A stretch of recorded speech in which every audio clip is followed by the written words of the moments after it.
오늘은 욕구에 대한 이야기를 해보려고 합니다. 매슬로우 욕구 7단계를 가지고 제가 가진 욕구와 함께 이야기를 해보려고 합니다. 보시는 바와 같이 매슬로우 욕구 7단계는 다음 그림과 같습니다. 먼저 자아실현의 욕구, 자존의 욕구, 소속 및 사람의 욕구, 안전의 욕구, 생리적 욕구가 있죠. 사실 욕망이라는 것은 매슬로우 욕구 7단계보다도 더 세분화될 수도 있고 더 다양하게 나뉠 수도 있습니다. 하지만 대표적인 욕구 분류 기준인 매슬로우 욕구 7단계를 가지고 오늘 영상으로 한번 얘기를 해보도록 하겠습니다. 먼저 생리적 욕구에 대해서 좀 얘기를 하면요.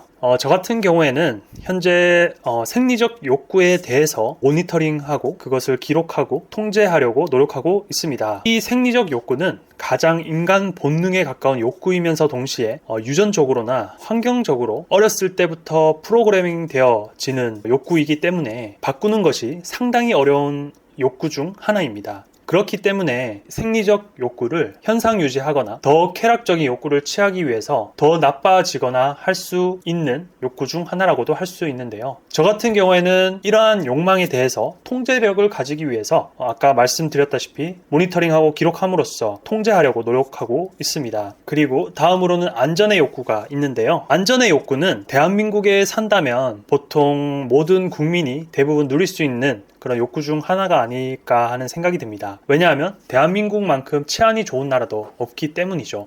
굳이 한 가지 더 첨언을 하자면 경제적인 여건이 마련되지 않은 사람은 자신의 안전에 대한 그런 보호장치를 마련할 수 있는 힘이 부족하기 때문에 안전의 욕구를 충족하기가 어렵기 때문이죠. 다음으로 자아실현과 자존의 욕구를 묶어서 얘기를 해보겠습니다. 저 같은 경우에는 자아실현과 자존의 욕구는 지금 현재 시점에서는 충족되어 있다라고 느껴집니다. 그 이유는 제 자신에 대한 높은 이해도와 현재 좋아하는 일을 하고 있는 동시에 이루고 싶은 꿈과 목표가 있고 그것을 달성해 나가고 있으며 목표를 달성하기까지 거의 마지막 목전에 도달했기 때문입니다. 또한 30대부터는 내가 누군지에 대한 이해도가 상당히 높아졌고 20년도부터 23년까지의 노력으로 저의 한계를 시험하는 어떤 욕망과 부족한 점, 단점들에 대해서 통제할 수 있는 시스템을 구축할 수 있었기 때문입니다. 또한 2009년부터 2014년까지 노력하였으며 결국 제 적성을 찾으면서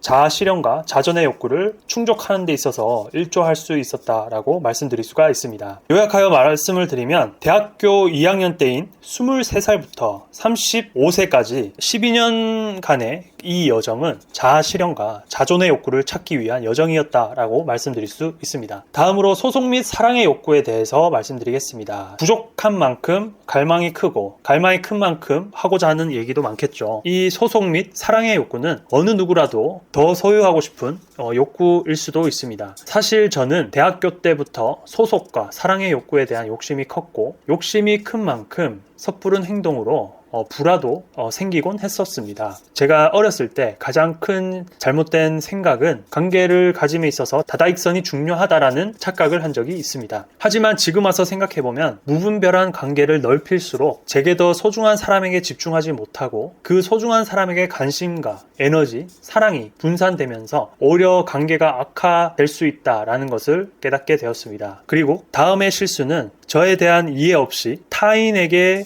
전적으로 맞추려는 노력이 오히려 화를 만들 수 있다는 것을 깨닫게 되었습니다. 자신에 대한 이해로 무게중심이 자신에게 중심이 맞추어질 때 본인의 관계에서 옥석가리기가 가능해집니다. 다시 말해서 자신에게 관심이 있고 호감이 있는 사람들은 모여들기 마련이고 그렇지 않은 사람들은 떨어져 나가는 것입니다. 단 자신에 대한 이해가 충만해서 무게중심이 자기에게 있을 때 이렇게 되는 것입니다. 자신에 대한 이해가 없다면 이런저런 사람들이 다 꼬이게 되고 결국 자신의 실제 아이덴티티가 아닌 가짜 가면으로 다른 사람을 대하면서 자연스러운 자연 상태의 에너지가 아니라 인위적인 에너지의 고갈로 결국 지쳐서 본인의 모습으로 되돌아가면서 여태 본인의 가짜 가면을 보고 왔던 사람들이 다 떨어져 나가게 되는 것입니다. 그렇게 되면 사람들에게 배신을 당했다고 좌절하면서 주눅들어 있게 되지만 그때에야 본인의 실제 아이덴티티가 발현되고 실제 아이덴티티의 매력을 느낀 진정한 자신의 사람들이 모이게 되며 그렇게 모인 사람이 실제로 오랫동안 유지해 나가야 할 사람이 되는 것입니다. 그런데 어리석게도 많은 사람들이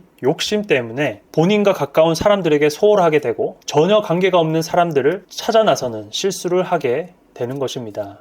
지금까지 이야기의 방향을 조금 바꾸어 보면 저는 자아 실현과 자존의 욕구가 충족되면서부터 소속 및 사랑의 욕구에 집중하고자 했습니다. 개인적인 차원에서 자아 실현과 자존의 욕구가 충족되면서 좀 더 큰 차원에서의 자아 실현과 자존의 욕구를 충족하기를 원했고 좀 더 큰 차원에서 이러한 욕구를 충족하기 위해서는 소속 및 사랑의 욕구가 필요하다는 것을 깨달았기 때문입니다. 예를 들어 제가 가진 가치를 널리 알리거나 저의 영향력을 넓히기 위해서는 저의 꿈을 실현해줄 사람들이 필요했고 제 가치를 알아봐줄 사람들을 찾기 위해서도 소속 및 사랑의 욕구가 필요했던 것입니다. 다만 제 입장에서는 자아 실현과 자존의 욕구와 소속 및 사랑의 욕구가 선후관계가 있다라고 생각합니다. 저 같은 경우에는 자아 실현과 자존의 욕구가 충족되어야 그 다음 단계인 소속 및 사랑의 욕구로 이어진다고 생각합니다. 하지만 매슬로우 욕구 7단계에서는 자아 실현과 자존의 욕구가 가장 상위의 목표에 있죠. 저 같은 경우에는 생각이 좀 달라서 소속 및 사랑의 욕구가 최상위에 있다라고 생각하고 있습니다. 아무튼 다시 본 얘기로 돌아와서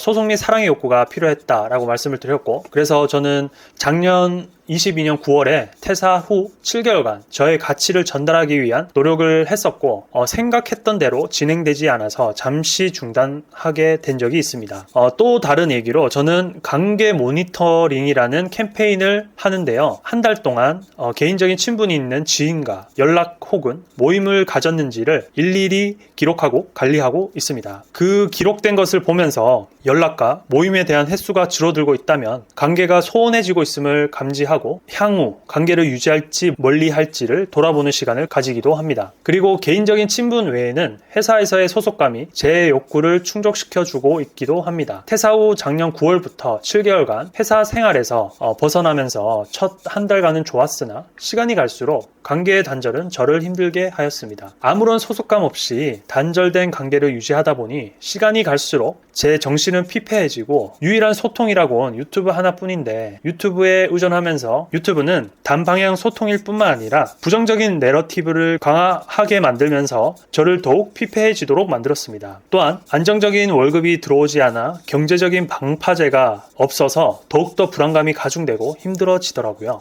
그래서 퇴사 후 5개월 정도 이후부터는 바로 취업을 준비하고 입사를 하였습니다. 그리고 예전에도 회사 생활을 하면서 느낀 것이지만 회사에서의 관계만을 유지하면 그것도 좋지 않음을 깨달았기 때문에 다양한 루트를 통해서 사람들을 만나고 소속감을 가지기 위해서 노력하고 있습니다. 예를 들어 홀로 운동을 하지 않고 운동학원을 가서 운동을 배우거나 독서나 재테크 모임에 가입한다던가 연기학원에 간다던가 하는 등의 소속감을 늘려나가고 있습니다. 이상 욕구에 대한 이야기를 드려봤는데요. 지금 시청하시는 분들도 본인의 욕구가 무엇인지를 한번 파악을 해보시고 본인의 욕구가 얼마만큼 해당되는지를 한번 생각해 보시는 것도 자신을 위한 좋은 길잡이가 되지 않을까 생각이 듭니다. 끝까지 시청해 주셔서 감사하고요. 이상 영상을 마치도록 하겠습니다. 감사합니다.